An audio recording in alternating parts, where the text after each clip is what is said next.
రాజు ఏం తింటున్నావు? చింతకాయ ఎంత బాగా చూసినావా, దూరకాయ అన్నమాట. మస్తున్నది. నాకు చింతకాయ ఇట్లా దూర పండు అయింది అనమాట. ఇది ఎంత మంచిగా వస్తుంది చూసి పొట్ట అయితే. చింతకాయ అయితే దంచుతున్నది మా అమ్మ.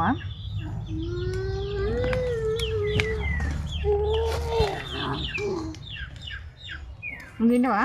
తిన్నా, 4-5 తిన్నా కానీ కడుపులో మండుతున్నది తిన్నాక. బాగుంది కదా, తీయగా ఉన్నాయి కానీ అది కొంచెం పుల్లగా ఉన్నట్టుందిగా. పొట్టు ఈజీగా వస్తుంది కదా ఆ కాయకి.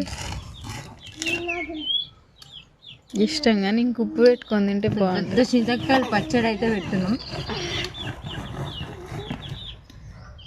శనుకు